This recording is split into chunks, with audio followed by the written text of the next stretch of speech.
Ana Cristina Zabaleta. Así es. Bienvenida a esta la última etapa del concurso 33. Es su primera locución en el concurso de conceptos. ¿Cómo se ha sentido?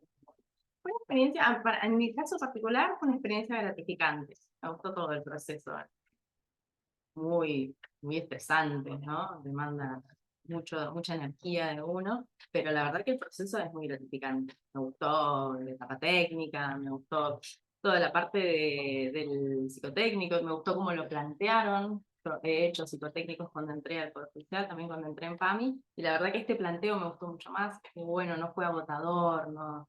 Así que la verdad que para mí fue una experiencia gratificante. Bueno, muy bien. Eh, Conoce cómo es la dinámica, seguramente. Le voy a ceder la palabra para su presentación y luego, o si quiere, le vamos. Bueno, mi nombre es Tamara Agustina Zabalí, tengo 43 años, soy neuquina, abogada de profesión, siempre viví en Neuquén, soy soltera, vivo sola.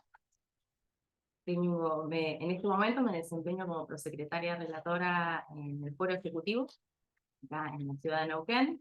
Antes de eso fui jefa de equipo jurídico de PAMI, del PL16, sería la delegación Neuquén del Instituto Nacional de Servicios Sociales para Jubilados y Pensionados. Antes de eso, abogado litigante, y antes de eso, secretaria jurídica. Siempre estuve más o menos en el fuero trabajando. Me decidí por este camino, por el camino de emprender este concurso, porque sentí que era como un paso significativo en mi carrera profesional y me he estado preparando para esto. Recientemente defendí mi tesis de maestría en la Universidad Austral, en una maestría que encaré orientada a la función judicial. Si bien es un LLM, que la hice con concentración en Derecho Judicial, para prepararme para esto que espero que algún día sea mi función, la función de la magistratura. Sí, doctora, al igual que el cursante que la precedió, le voy a pedir una opinión sobre el tema que es de actualidad. El Poder Ejecutivo Nacional dio el decreto de necesidad de urgencia 70/2023 y luego se dio media sanción ahora recientemente a lo que se denomina ley base. Quería una opinión tuya sobre las temáticas que se abordan, tanto el decreto como la ley, pero puntualmente lo que tiene que ver con el derecho laboral, individual y colectivo, en materia de tratamiento. Bueno, yo personalmente tuve ocasión de leer el decreto, ni bien se sancionó, ni bien se decretó, perdón. Y en mi opinión personal, difícilmente pasa un test de constitucionalidad en general, decreto, en general. O sea, para dar un ejemplo, se tardó años debatiendo el Código Civil y Comercial, años. Se debatió, se hicieron comisiones, se citaron profesionales, académicos, se discutió con la sociedad, se dio discusión en el ámbito legislativo, que es lo más importante. Recién ahí se logró la expansión del código y en el decreto se hacen modificaciones como, diría casi que sin recelo, sin el recelo que tiene que tener la actividad normativa en general. Así que personalmente yo no tengo una opinión muy favorable respecto a esto. En el ámbito laboral, es un decreto que plantea normas de carácter regresivo, que contraen los derechos del trabajador. Nosotros tenemos pactos internacionales suscritos en la materia que establecen el principio de no regresividad en materia laboral. Me parece que hay que revisarlo, hay que tenerlo enfrente. Dudo que si se plantea una inconstitucionalidad en el marco de un proceso pueda sobrevivir la aplicabilidad de la norma. En lo personal, yo no lo veo eh, constitucionalmente aceptable el decreto. Me parece que colisiona no solamente con normas, sino que colisiona también con el espíritu normativo, con nuestro ordenamiento en general, con la forma en la que nuestro ordenamiento está concebido en la actualidad después de la reforma del 94 y con la incorporación y el rango que tienen hoy las convenciones internacionales. Así que esta es mi opinión en relación con el decreto e incluso con mucho de lo que se está planteando en la ley base de la reforma laboral.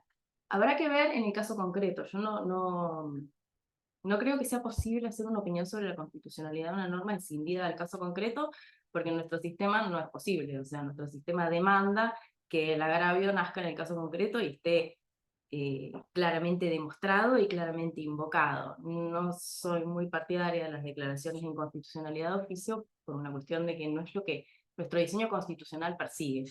Entonces, habría que verlo cómo está planteado en el caso concreto, pero en lo personal, mi lectura personal, técnica jurídica de la norma, es que es de dudosa constitucionalidad. Bien.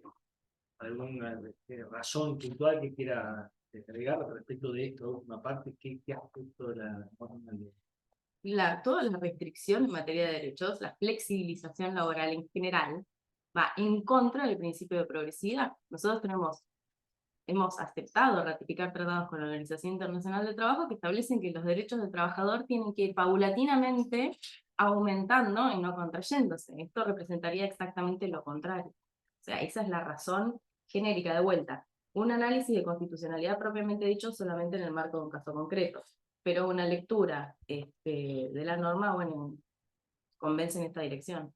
Muy bien. Bueno, gracias. Buen día. Perdón, porque quiero hacer de Perdón. estricta justicia.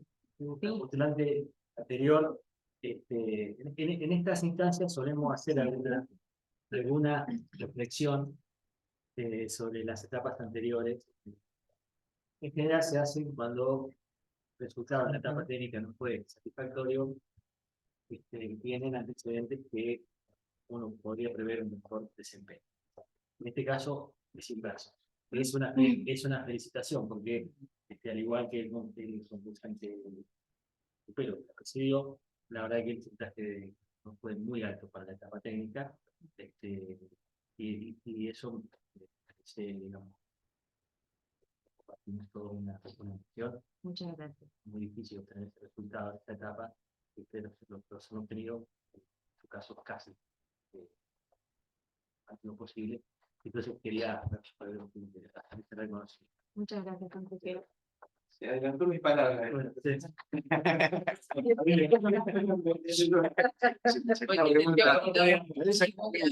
Es una.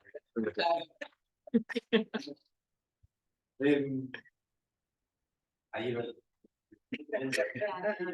bueno, trayendo un poco a las preguntas, si tuvo oportunidad de conocer el funcionamiento juzgado, bueno, cantidad de expedientes, materia, un tipo de atraso. Bueno. Son varias preguntas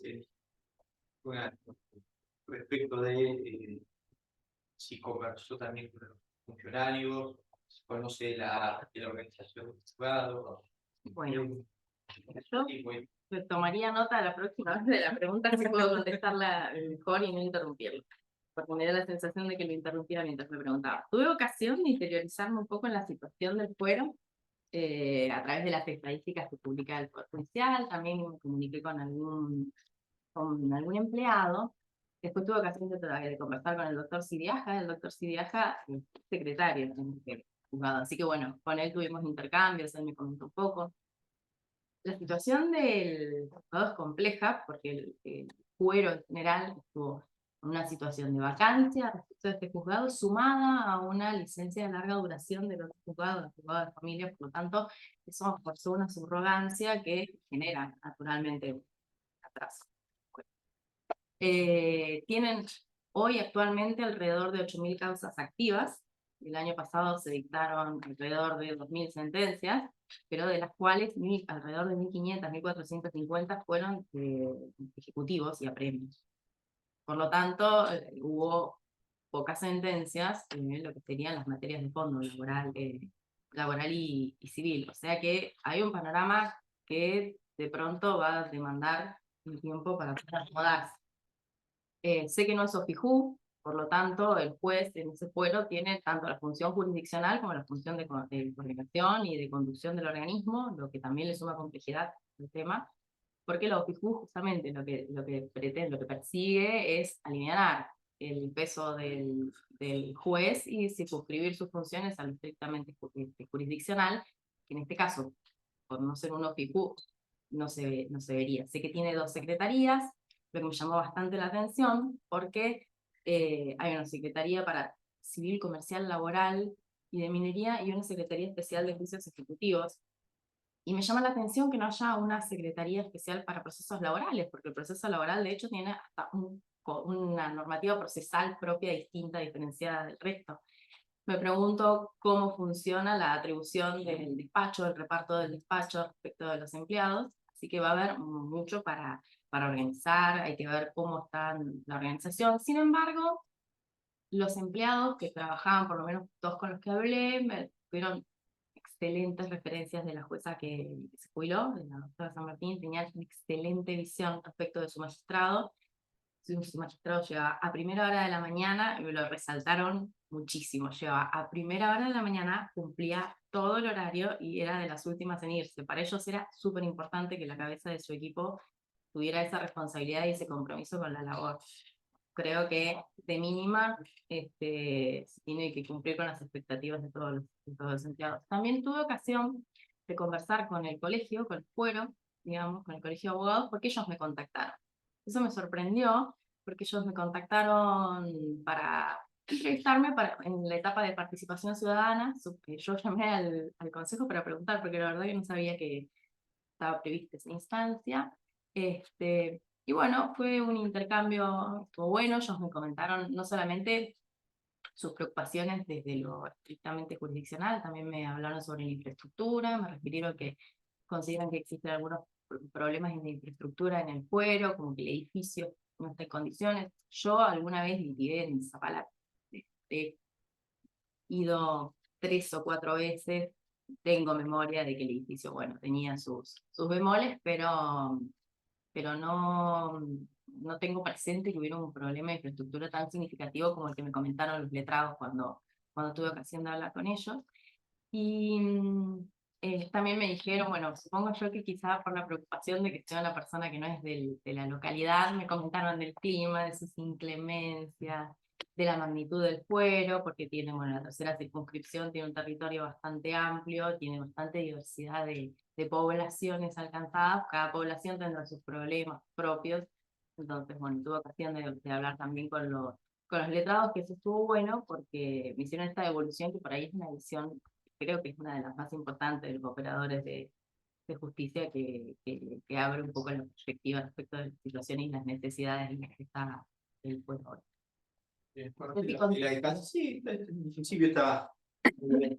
¿Tiene algún plan, digamos, como para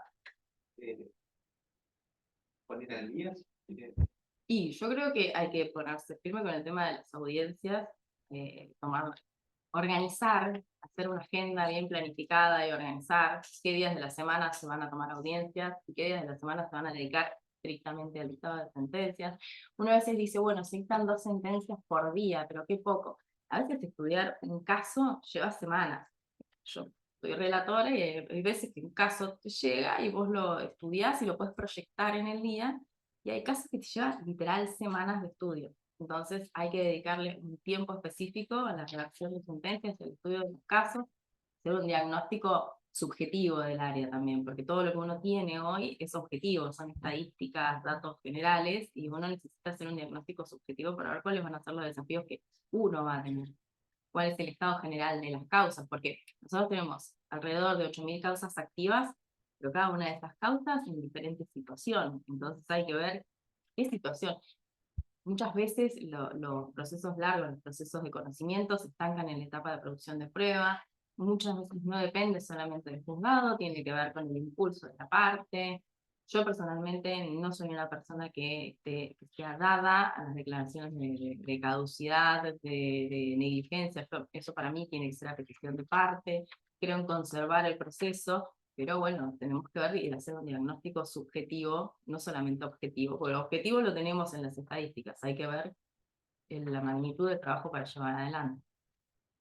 Así que el plan primero va a ser un pequeño espacio de diagnóstico y después abocarse a lo que es más urgente.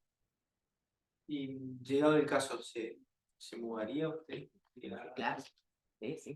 Sí, pero es importante preguntarlo, porque muchas veces se da como una obviedad. No, Yo es el primer concurso y no sé si me vaya a presentar otro porque yo elegí ese concurso porque me gusta el lugar y me gusta el fuero. O sea, creo que uno tiene que tener la responsabilidad de elegir en función de lo que va a poder hacer bien, de lo que siente que está preparado para hacer, para afrontar y de lo que está dispuesto a hacer y a dejar.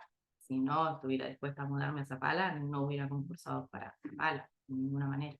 Perdón, Aparte, Zapala me gusta. perdona, y digamos, ese es usted por el lugar en sí se anotó porque justo estaba mirando el 237, que es el concurso de juez civil de acá en Neuquén, usted no se anotó. Y bueno, y vive acá, entonces el arraigo es muy importante, por eso lo hace mención. Porque creo que sería mejor para la función allá que acá. ¿No? Acá, por ejemplo, como les dije, yo desde el año 2003 trabajo dentro del pueblo. Tengo muchísimas amistades, valoro muchísimo mis amistades. Me encantaría, si algún día desempeño una función jurisdiccional, no hacerlo en este lugar donde me he movido siempre dentro del fuero. No creo que eso entorpezca la imparcialidad del juez, pero hay sesgos que por ahí uno no tiene conscientes que podrían llegar a, no sé, jugar algún papel que prefiero descartar directamente. Si alguna vez ejerciese un cargo de magistrado, no sería en Neuquén Capital. Y sí sería en un lugar donde yo sintiese que donde me podría radicar, sintiese que me puedo radicar. No me pasa con Rincón, por ejemplo, que se abrió recientemente ese concurso. Yo no siento que pudiese vivir ahí. Zapala lo conozco desde siempre, el mejor amigo de mi papá vivió allá, allá, entonces nosotros viajábamos periódicamente a visitarlo. O sea, conozco y estoy familiarizada con la ciudad y me gusta, me gusta. Me hace acordar a Neuquén cuando éramos jóvenes. El Neuquén de hace 30 años se parece al Zapala de hoy y a mí me gusta. Así que sí, me mudaría. Bien. El alcance territorial de la reflexión. Es bastante amplio. ¿Sí? Tiene Chapehueña, tiene... No, justo no me acuerdo, los tengo todos anotados. Pero lo estuve estudiando. ¿Sí? Lo que me llama la atención es la diversidad de población que va a tener. ¿No? El tipo de actividad que se desarrolla en una zona determina mucho el tipo de conflictos que se ventilan después en los juzgados. Y me imagino que los conflictos deben ser de todo tipo, porque hay poblaciones que viven estrictamente de lo turístico, poblaciones que viven de lo rural, Zapala, que es una ciudad, así que debe haber todo tipo de conflictos. Estaría interesante. Eso no se puede leer a través de una estadística, por eso el diagnóstico tiene que ser subjetivo y personal, para ver cómo está. Muy bien, gracias. Buen día. Buen día. Usted habló del entorno de lo que es capital con respecto a la imparcialidad que tiene que tener. Claro, en Zapala le va a llevar muy poco tiempo relacionarse e interactuar con la gente de Zapala. Entonces, Sí, pero una cosa es no, la no está acción y otra cosa es una amistad de años y años. no, está bien, pero me gustaría saber cómo garantizaría esa imparcialidad frente a las presiones que va a tener. ¿Por qué? Es una circunscripción multicultural. Si vamos a las comunidades de Ruca Choroy, Aluminé, Aibo, Puel, Catalán, bueno, Pehue, que no recuerdo cómo se llama la comunidad, pero después tenemos muchos conflictos en los permisos de pastoreo que otorga la provincia, graves porque también intervienen sociedades o asociaciones carentes de personería y bueno, y hay disputas permanentes en este tema. Entonces, mantenerse con cierto nivel de abstracción de todo el entorno que tiene la circunscripción, pero también relacionarse para saber qué es lo que pasa realmente. Por eso a mí me interesaría saber cuál es su mirada, cómo se manejaría para garantizar esa imparcialidad que usted describió. Acá dijo, bueno, la manejo fácil. No concurso en Neuquén. No creo que concursar en Neuquén nublase mi imparcialidad. Aclaré que uno tiene sesgos quizá por conocer cómo es la litigación de un letrado, por ejemplo, se puede llegar a predisponer inconscientemente, que no es lo mismo que nublar la imparcialidad.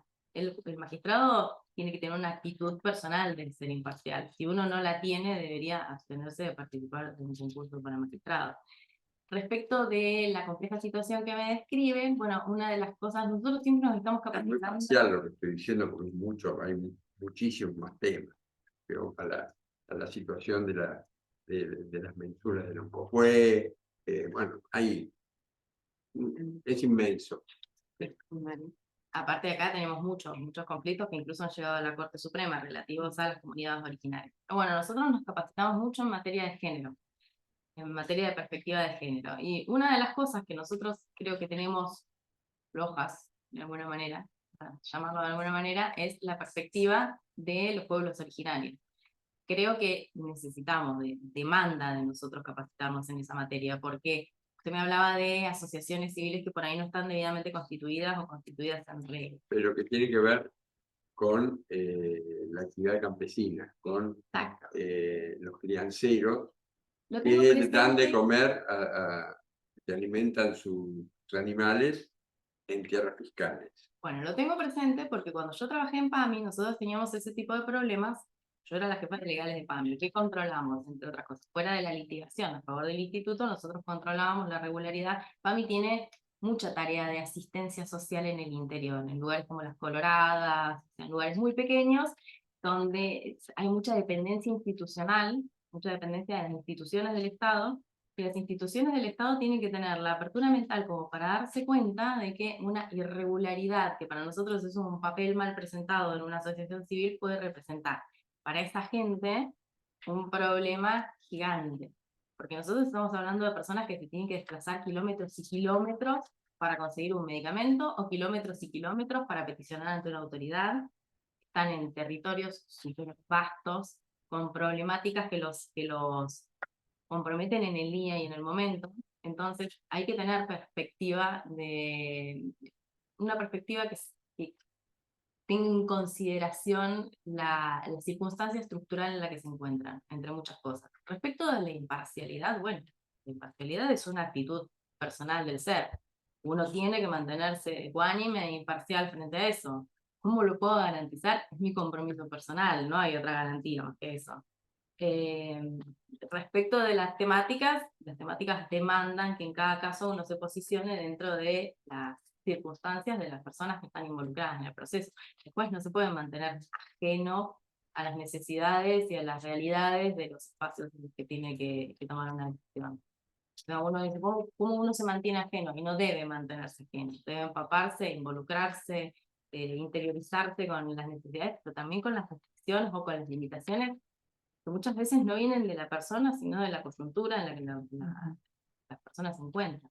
Porque ¿cómo lo compatibiliza esa empatía que marca con el rigor de la ley? Me parece que empatía por ahí es un término que no se adapta exactamente con esto que me refiero. La perspectiva de género y las perspectivas multiculturales no son actitudes subjetivas, se estudian. Uno tiene que involucrarse y estudiar. ¿Cómo se compatibiliza? Bueno, primero en principal, en un juzgado tiene que, si uno está trabajando con comunidades originarias, tiene que gestionar los funcionarios que te permitan comunicarte conociendo su cultura, el lenguaje, el idioma, saber que no todos están alfabetizados o no todos están formados dentro de nuestra misma educación. Tener esas cuestiones en consideración son a lo que me refiero. No se trata tanto de una cuestión de empatizar, sino una cuestión de posicionarse dentro de esta multiculturalidad que es lo que afecta a esa región. Perdón, ¿puedo hacerle una pregunta relacionada con respecto a lo que viene diciendo? ¿Cómo jugaría el artículo 22 de la Constitución Provincial que nos habla justamente de remover todos estos obstáculos económicos o sociales en el momento de resolver un conflicto? Bueno, es que precisamente es una manda constitucional la que nos obliga a adaptar la actividad jurisdiccional a las necesidades multiculturales. Nosotros tenemos, Formosa, hay muchas provincias en Argentina que tienen una significativa presencia de comunidades originarias. Y estamos por manda constitucional, no solo del artículo 22, sino de pactos internacionales que nosotros hemos ratificado y que tienen también y que pueden generar responsabilidad internacional del Estado, tenemos la obligación de adaptar la actividad jurisdiccional a las necesidades. Por ahí suena, entiendo lo que el doctor me decía respecto de la sensación de que empatizar va a flexibilizar las normas. Bueno, las normas se tienen que adaptar a las necesidades de los procesos. Hablé de equilibrio. No, por eso entiendo que por ahí se puede confundir con esto de que uno va a empatizar y entonces no va a cumplir con las normas. No, tiene que cumplir las normas, pero tiene que hacerlo con esta perspectiva, tiene que gestionar la forma a través de llamando intérpretes o teniendo inmediación en el trato. La inmediación en el trato en este tipo de conflictos es fundamental. Entrevistarse, hacer las audiencias, tomarlas personalmente en los funcionarios, o sea, buscar intérpretes, interiorizarse, estudiar la situación y los impactos que va a tener la decisión jurisdiccional sobre estas personas. Eso es una labor compleja y hay que estar posicionado en cada uno de los momentos en la situación que se vaya a ventilar. No es lo mismo por ahí un desalojo que resolver una cuestión de mensura. Son todas cuestiones de diferente criticidad que van a tener que evaluarse en el momento. No. ¿Qué tal, doctora? Buen día. No, Bueno, ¿cuáles considera usted que son sus fortalezas, debilidades para cubrir este cargo de juez que está concursando? ay, qué pregunta difícil. Fortaleza. Bueno, creo que el hecho de haber trabajado como abogado litigante, haber trabajado en la administración pública y haber tenido este contacto con las necesidades quizás de la población más vulnerable, que el instituto tiene entre sus afiliados la población más vulnerable, la ancianidad y la población enferma, la pensionada, y haber trabajado también dentro del Poder Judicial, quizás siento me da una perspectiva que podría llegar a ser mi fortaleza, ¿no? El tener esta variedad de perspectivas, de poder comprender lo que tiene que pasar un abogado para construir el caso, lo que lleva al estudio, conocer el esfuerzo que hace el abogado litigante, no solamente desde lo técnico jurídico, sino también desde lo personal. El abogado muchas veces es psicólogo de la parte de sus clientes, los contiene emocionalmente, tiene que guiarlos a través de todo el proceso, explicar lo que es un proceso. Entonces creo que conocer esos desafíos que enfrentan los matriculados y conocer las necesidades de las poblaciones más vulnerables, siento yo, me da una perspectiva y siento que me ha traído hasta acá con una visión que podría llegar a definir como una fortaleza para este cargo. Además soy estudiosa, me gusta estudiar. Y debilidades, quizá mi mayor debilidad es que me involucro mucho con el tema de las responsabilidades y bueno, sube muchísimo la carga de estrés y no sé si una persona que no sabe cortar a veces con la obligación puede considerar que eso es una virtud o es un defecto. Pero por ese lado, creo que mi debilidad sería esa, el no tener tan claro dónde poner el freno. Yo de PAMI me he ido a las 11 de la noche, porque tenía todo el área a cargo y he pasado en más de una ocasión que por circunstancias me he ido a las 11 de la noche y después, al otro día, he pensado, esto no es sano. No es sano, no sé si es durable. Entonces, supongo que algo sobre lo que tengo que trabajar es sobre eso. Gracias, doctora, muy amable. Doctora, ¿qué tal? Buen día. Buen día. Le hago una consulta por una respuesta que dio un comentario que hizo cuando habló con empleados y funcionarios del juzgado de Zapala, que resaltaron mucho el horario de llegada y de retiro del magistrado.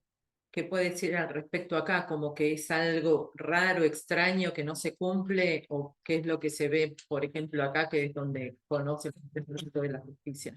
Yo creo que la justicia en el Estado nacional, en el Estado provincial, en las empresas, el perfil en Argentina de respecto al compromiso con el trabajo a veces es un perfil complejo. sea, no siempre se cumplen los horarios, no siempre se cumplen las responsabilidades. Yo no soy una persona que crea que el horario es determinante. Yo creo que el trabajo siempre es mejor a resultado que por horario. Porque a mí no me sirve tener una persona que llega a las 7 de la mañana y que convierte el oxígeno en dióxido de carbono durante 8 horas. Prefiero una persona que trabaja por objetivos y conquista sus objetivos y en ese momento está en condiciones de retirarse y que cuando lo demandan las circunstancias pueda dar más tiempo. Creo que esa es una mejor dinámica. Lo cierto es que nosotros tenemos una reglamentación con un horario cumplido. Y en este sentido, estando reglado, no se puede hacer otra cosa más que cumplir el horario. Pero soy una persona que estoy más inclinada a creer que se trabaja mejor por resultados que por cumplir horas. ¿Y usted cree que un magistrado debe estar atado o sujeto a cumplir ese horario o tiene una carga mayor por la responsabilidad que De ostenta? mínima tenés que estar antes de que lleguen los empleados y irte después, de mínima. Porque cualquier circunstancia que resulte de la actividad tenés que estar disponible para ser consultado. O sea, de mínima tenés que estar disponible para resolver el conflicto que se vaya generando, porque siempre pasa en un juzgado. Esto es una pregunta de opinión técnica. Entre las fórmulas Aciarri y Méndez, que es la que se oscila la aplicación en los distintos juzgados, ¿cuál es su criterio? ¿Qué opinión tiene al respecto? ¿Qué es lo que más considera o cuál cree que es la que más se ajusta a la reparación integral? Yo tuve ocasión me puse a sacar las cuentas, me había quedado una cosa descomunal en el papel, porque las traté de sacar a mano y me pareció que suman un montón de complejidad. Pero creo que, en definitiva, las dos cumplen con la función de, entre comillas, preservar o sea, La preservar el crédito, dar una cuantificación razonable. No me inclino a favor de las fórmulas que terminan teniendo resultados muy descomunales, ni de las que terminan teniendo resultados exiguos. Creo que Méndez es la que más se adaptaría, personalmente. Pero bueno, hay que ver el resultado en el caso concreto, porque si en la coyuntura termina siendo exiguo en la indemnización, Bien. hay que correrse. No creo que haya que sentar un criterio definitivo en eso. Creo que la fórmula hay que aplicarla dentro del caso. Hay que tener mucho cuidado con el tema de fijar criterios. A no ser que vengan de arriba y que generen excesiva litigación con recursos. Y si no hay un criterio unánime en las cámaras, después tiene que tratar de resolver en el caso concreto. Bien. ¿Sabes si en el juzgado de Iztapalapa se cumple con el cupo de inclusión laboral? Desconozco cuál es. Sé que tengo entre las estadísticas la cantidad de empleados y sé que creo que hay más empleadas mujeres que varones, pero cómo Y hablo de están discapacidad distribuidos, también, ¿no? Sí. desconozco. ¿Y en el fuero en el que se desempeña? Tenemos, no sé cuál porcentaje es el cupo, no sé qué porcentaje está establecido, porque la verdad no me he interiorizado al respecto, pero tenemos por lo menos una política que está inclinada a la inclusión. Eso me parece bastante importante igual. No sé cómo sea escapar a la realidad al respecto. Está bien. A ver, ¿cuál sería el criterio en caso de acceder al cargo en los accidentes laborales cuando la incapacidad física da 0 y la incapacidad psicológica da un porcentaje superior a 0? ¿Cuál sería el criterio que aplicaría? No entiendo la pregunta. A ver, normalmente en los juicios por accidentes se reclama, ¿sí? Y se pide que se determine la incapacidad física a raíz del accidente y la incapacidad psicológica. Sí. ¿Sí? Cuando han habido casos y hay criterios, se han fijado al respecto, cuando la incapacidad física es 0 y la psicológica da un porcentaje. ¿Cuál es el criterio para resolver? Hay que indemnizar la incapacidad. O sea, usted me pregunta si sería la incapacidad psicológica frente a una incapacidad física de 0. Exacto. Y la incapacidad es de naturaleza laboral, es por una enfermedad laboral o a raíz de, no sé, un trauma generado en el trabajo, se tiene que indemnizar. Finalmente, ¿qué criterio tiene de aplicación la tasa de interés en la actualización de honorarios? profesionales. Bueno, como le decía hace un momento atrás, creo que la excesiva litigiosidad es algo nefasto para las causas, para la tramitación de las causas. Hoy por hoy hay unanimidad de criterios en las cámaras, en las salas de la Cámara acá en Neuquén, también en el interior. Por lo tanto, me parece que seguir el criterio sentado es fundamental porque de lo contrario se perjudicaría todo el fuero con la excesiva, con la proliferación innecesaria de recursos, jurisdiccionales. En lo personal, hay que ser muy prudente con la fijación de los límites temporales para la aplicación de la tasa. Hay que tener bien en claro que hasta diciembre del año 2020 la tasa debería ser la tasa legal, tasa activa, el artículo 54, y a partir del 1 de enero del 2021 recién podría empezar a aplicarse la tasa. No creo que haga falta el planteo de inconstitucionalidad porque de alguna manera adhiero a lo que se fue generando doctrinalmente acá en Neuquén, que fue esto de considerar que el artículo 49 no es tan categórico, la fijación de la tasa, más que nada, como le digo, por una cuestión de economía procesal, para no forzar a nadie a litigar. Lo cierto es que El artículo de la ley arancelaria. la 1594, artículo 54. Lo cierto es que lo que convendría es que desde la órbita legislativa se corrija la situación. Estamos hablando de que un dispositivo legal manda un mecanismo de actualización. Sin embargo, para evitar, por motivos de economía procesal, creo que hay que seguir el criterio que es unánime ya en los tribunales de alzada. Una última pregunta, dice, cuando refiere excesiva litigiosidad, ¿qué es lo que quiere decir con eso? Forzar a las partes a recurrir sabiendo cuál va a ser el resultado que van a obtener. O sea, se extiende un proceso y se proliferan recursos innecesarios porque la resolución de la Cámara va a ser una y solo una porque hay unanimidad de criterios. Distinto cuando hay criterios encontrados, y en ese caso, bueno. Pero hoy, por ejemplo, en la ciudad de Neuquén, siendo 3 salas, dos salas tienen el mismo criterio. La sala 2 y la sala 3 tienen el mismo criterio. Y la sala 1, si bien no tiene el mismo criterio, como cada uno de los magistrados, cada uno de los vocales tiene su propio criterio, terminan yendo en disidencia, y que la disidencia se resuelve por uno de los vocales de las otras salas, terminamos teniendo votos de Cámara de 4 votos. O sea, en definitiva, la solución que va a encontrar el letrado va a ser siempre la misma. Entonces, ¿para qué forzarlo a recorrer un carril recursivo innecesario cuando hay unanimidad en los tribunales de alzada?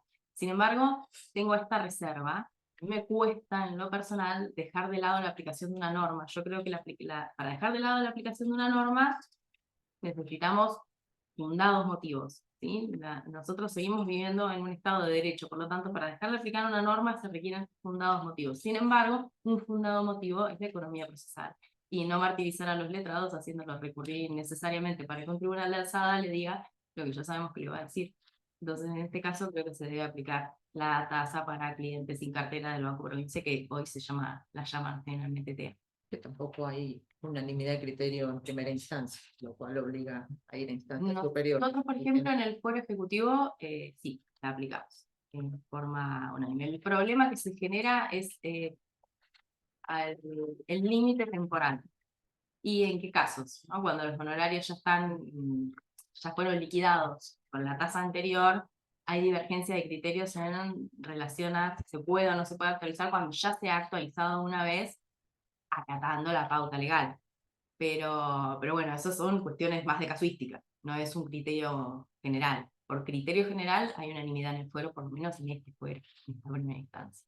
Y creo que está en razón de esto que le digo, que es evitar la litigiosidad innecesaria. Bueno, por último, felicitarlo por el desempeño que ha tenido acá, la verdad que es valorable, igual que el postulante que estuvo antes, y así fue reconocido incluso por el doctor López Mesa, que Sí, lo subió a las redes a ambos porque fueron muy buenos los exámenes, y eso hay que valorarlo y reconocerlo independientemente del resultado del concurso. Muchas gracias, No, doctora. por favor. Bueno, yo voy a decir lo mismo que dije respecto al anterior concursante. Me parece importante la etapa técnica, pero más importante me parece tal vez lo que significa después el desempeño de la tarea del magistrado, tiene que ver con lo que yo he estudiado, ¿no? Denomino la etapa gerencial. Tiene que ver con la administración de expedientes y de recursos humanos. La primera pregunta que quiero hacer es, ¿cómo considera usted que tiene que ser la relación de un magistrado con el colegio de abogados, con los magistrados en particular, cuando solicitan reuniones, cuando le hacen planteos? Tiene que ser el operador de justicia es fundamental. De hecho, el valor de las sentencias, axiológicamente, el valor de las sentencias está determinado en gran medida por la actividad de los letrados. Esos son sus planteos y son sus inquietudes las que van a ayudar o no a que el sistema de justicia funcione. Esas son, digamos, patas del mismo mecanismo y deben estar bien articuladas. Pero creo que que es la actitud de todos los magistrados. Yo tengo ocasión de trabajar con 3 jueces que jamás le negarían la atención a un letrado que se presentase para debatir una cuestión, para consultar una cuestión. O sea, no creo que haya magistrados que puedan llegar a sostener que no haya que tener una relación de inmediatez con los letrados, porque los letrados nos van a transmitir a los operadores de justicia que estamos de este lado, nos van a transmitir las necesidades del fuero, los errores que se están cometiendo. O sea, creo yo pero no creo que alguien podría sostener lo contrario, ¿no? Creo que es una cuestión de mandatoria, la accesibilidad del juez. Hoy en el juzgado civil de Zapala, bueno, más pueblos, hay 8.800 causas, Sí, debe haber 80. 130 causas de autos para sentencia. Usted, en caso de ser designada magistrada, ¿tiene un plan de trabajo pensado para poder exponer al día el juzgado? Sí, yo creo que hay que trabajar sobre la agenda del juzgado. O sea, concentrar las audiencias en al menos 3 días a la semana y 2 días a la semana dedicarlos exclusivamente al estudio de causas. Creo que tiene que ser una cuestión de agenda y, por supuesto, tener en cuenta la coyuntura. La realidad es que ese juzgado hoy está subrogado por jueces de directamente otras localidades. O sea, creo que es el doctor Choco que está subrogando ahora, y si no, el Hace doctor una Sani, semana, sí, ahora con su o el doctor en- Sani motor. Montorfan. O sea, la situación es crítica en el juzgado. Y aparte vamos a tener esta cuestión de licencia de larga duración del otro juzgado, que no sabemos cuánto tiempo puede llegar a prorrogarse el tiempo. Familias. Juzgado de familia. Entonces, bueno, hay que encarar el trabajo teniendo en consideración esas circunstancias, sabiendo que va a llevar un tiempo ponerse al día. Natural, buscar las causas de mayor urgencia.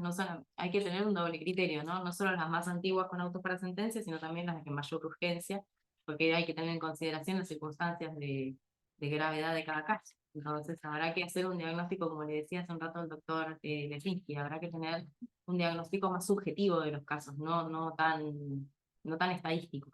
Y respecto de la administración de los recursos humanos, ¿cómo tiene un plan de trabajo? ¿Cómo, si lo ordenaría el funcionamiento? ¿Qué cambiaría? El funcionamiento interno del juzgado yo lo desconozco. Entonces tengo que llegar a interiorizarme, ver cómo están distribuidas las tareas. Sí creo, yo tengo esta creencia de que donde todos hacen todo, nadie hace nada. Creo que hay que ser específico con las tareas que se asignan. Por lo tanto, las tareas hay que analizar y hay que diagnosticar cómo se está haciendo la distribución de los despachos, qué tipo de tareas tienen asignadas cada uno. Pero eso es un trabajo que se tiene que hacer en íntima colaboración con los secretarios y los demás funcionarios, porque en realidad eso es parte de lo que es la gestión del juzgado, que recae en gran medida sobre los secretarios. La función del secretario es esa y uno no puede pasar por sobre el secretario, tiene que tener una función de colaboración y articulación con el secretario del juzgado. Así que hay que trabajarlo de manera conjunta con los funcionarios del cuerpo. Retomando la pregunta que le hacía el consejero Vidal, el tema del arraigo es importante para quien vaya a prestar funciones en el lugar, pero también el conocimiento del lugar es una relevancia. Tal vez la pregunta que le hacía el consejero tiene que ver con el conocimiento que, si lo tiene o no, el postulante. Zapala es una jurisdicción bastante amplia, digamos, la competencia en razón del territorio va más allá de Zapala. Sí. Entonces, por eso era importante esta pregunta, y no la quiero poner en una situación de incomodidad, pero es importante saber si los Cocué, Cabiahue, el Huepú están dentro de la jurisdicción o no, si Picún Leufú está dentro de la jurisdicción, porque tiene que ver con el conocimiento del letrado. Si Bajada del Agrio, por ejemplo, corresponde a Chosmalal o a Zapala, en la jurisdicción Las Lajas. O sea, el mapa judicial exactamente de memoria no lo recuerdo. Lo busqué, lo leí, revisé, por supuesto, porque quería interiorizarme con el espacio, con el cargo, con la jurisdicción, pero si tuviese que dibujarlo en este momento no podría. Sin embargo, conozco, sé que por ejemplo Villa Pegüeña se encuentra alcanzada, Luminó se encuentra alcanzada, no me acuerdo cómo se llama esto que está ahí, Loncolván está alcanzado, cada uno de esos lugares tiene perfiles diferentes conflictividades, estoy familiarizada. Aparte primero soy neuquina de toda la vida, así que un poco uno siempre ha estado interiorizado con las realidades de la provincia en general. Si uno lee jurisprudencia local, lee la jurisprudencia del TCJ sobre todo lo que ocurre en la provincia de Neuquén, no su circunscripto a la capital. Por lo demás, respecto del arraigo, yo creo que uno nunca va a estar a priori en condiciones de conocer todo lo que se va a plantear ante un juzgado. Eso va a ser la demanda del caso, llevar a que uno tenga que concentrarse en el estudio de las circunstancias y analizarlas. A priori no va a haber nadie que esté en condiciones de conocer todos los desafíos que va a enfrentar la conducción de un cargo de magistrado. Pero ni siquiera aquí en Neuquén. Aquí en Neuquén uno dice, bueno, está todo dicho y está todo estudiado. No, hay cosas súper complejas, amparos que tienen situaciones súper complejas entrelazadas, cuestiones de accesibilidad, recursos básicos indispensables como el agua, como la electricidad. O sea, hay todo tipo de situaciones que son de la casuística y que uno a priori nunca va a conocer y tendrá que ser dado al estudio para poder encontrarse con las soluciones que vayan a demandar los casos. De todos modos, una cosa es la teoría, otra cosa es la práctica, ¿no? Por supuesto. Pero bueno, Es que justamente es lo que digo, pero destacar a esto de priori que no se que puede significa saber. para los abogados, digamos, yo tengo mucho contacto con los abogados del interior, el tema del arraigo, digamos, no es un tema menor. No es un tema menor porque hay casos en los cuales muchos, no muchos, sino se han dado casos en los cuales los magistrados le ha costado ir al lugar a desempeñarse, vivir, porque calcule que el magistrado tiene que involucrarse con la idiosincrasia con la realidad del lugar, por eso se hace hincapié en el arraigo. Una cosa es visto desde la teoría, otra cosa es ir al lugar o interiorizarse, pero no pretendo con esta opinión de decir que se tiene que saber todo, usted lo ha dicho, pero quería destacarle esto por lo que uno... Yo lo comparto igual, yo lo comparto. Yo soy una persona que nació en Neuquén y que Neuquén hace 30 años no era lo que es hoy. Y la actividad el neuquino nacido en Neuquén, que vivió toda su vida en Neuquén y que creció en Neuquén, tiene hoy desafíos que son totalmente distintos, por un perfil social totalmente distinto al que conoció. Entonces uno está en constante evolución y en constante arraigo con el lugar en el que se encuentra.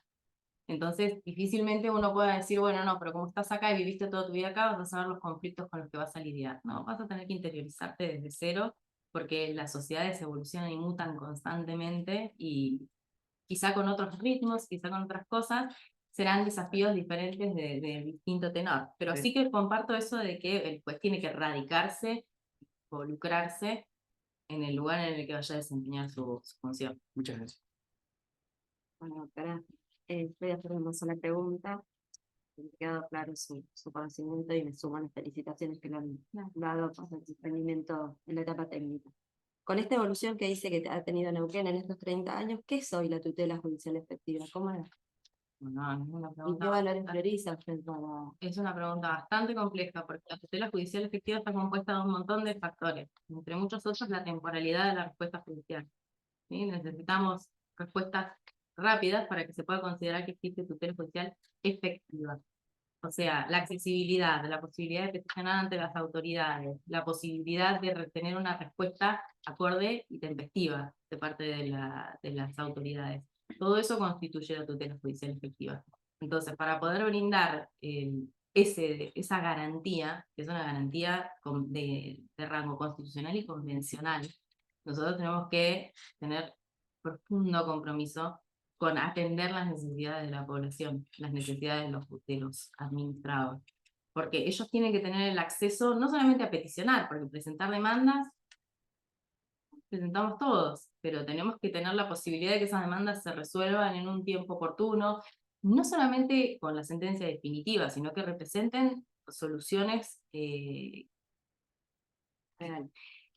tempestivas. Podemos nosotros, no sé, acudir a las medidas cautelares. Yo creo que demanda mucho esfuerzo, pero no solamente desde la magistratura, sino del fuero. El fuero también es un gran responsable en darle al juez las herramientas, peticionando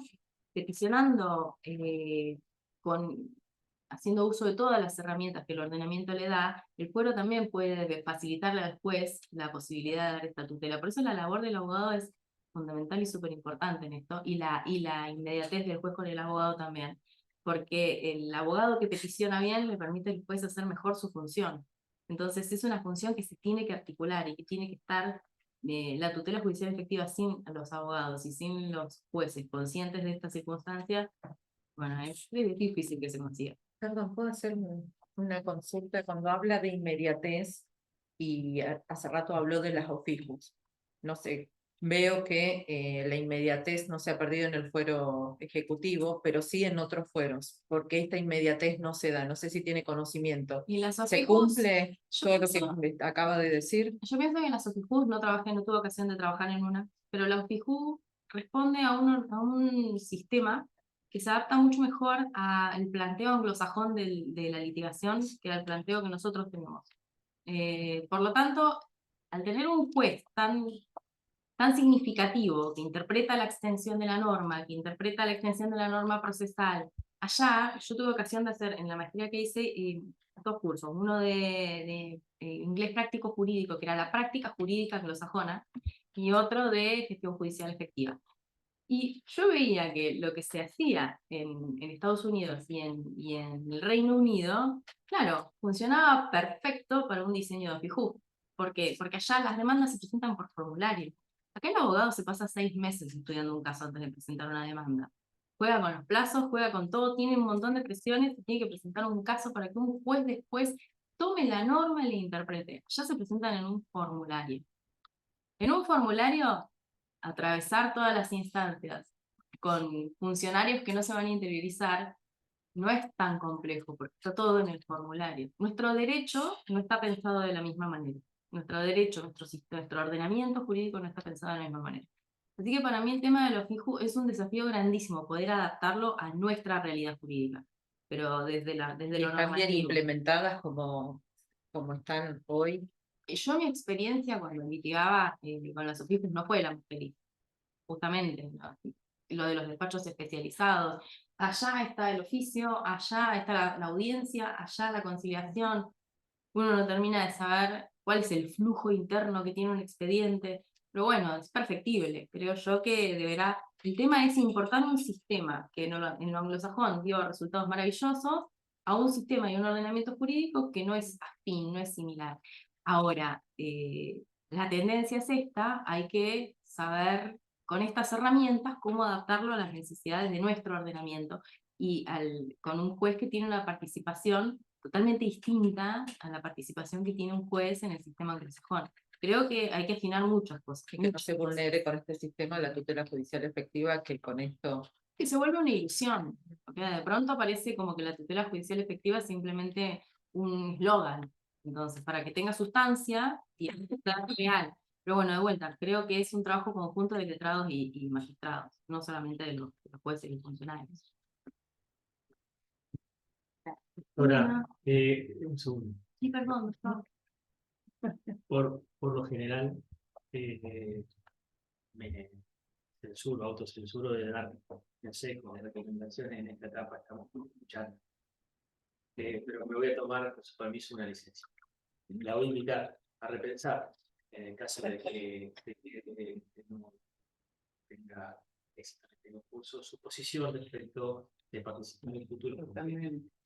Tiene una estable y marcada vocación por la lectura.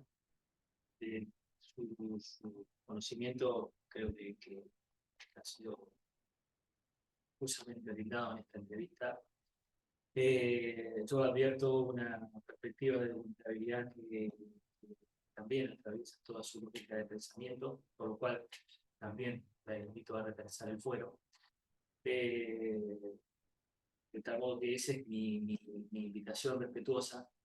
Existo sin perjuicio de esto, de la mi opinión, del resultado de esto, pero me parece que en este caso, no lo compartamos. Piénselo, repiénselo, porque me parece que tienen un futuro por delante en esto que desean que sigue la provincia de Neuquén, cada que tiene un plante atravesando por este cuerpo con esta vocación y con esta claridad en algunos temas, bueno, tiene el deseo de que. Así que todo el experimento de díselo, me alegra su. Sí, claro. Pero no es habitual, pero sí. Bueno, muchísimas gracias. Necesito reponerme por todo esto. Yo, que es mucha presión. ¿Cómo le sintió? ¿Cómo decía? Me sentí cómoda con ustedes, pero es estresante. Demanda mucha energía. Así que yo le agradezco mucho el consejo, lo voy a tomar. Lo voy a tomar un tiempo para. Pero como no, es solo. Le agradezco muchísimo y valoro muchísimo todo lo que me dijeron todos los consejeros. La verdad que fue una experiencia fantástica atravesar todo esto. La verdad que me sorprendió y me enseñó un montón de cosas. Me enseñó un montón de cosas que tengo que refinar, que tengo que estudiar, que tengo que mejorar. Y agradezco muchísimo este proceso de haberlo atravesado con ustedes. Bueno, Muchas gracias. Chao, hasta luego. Gracias.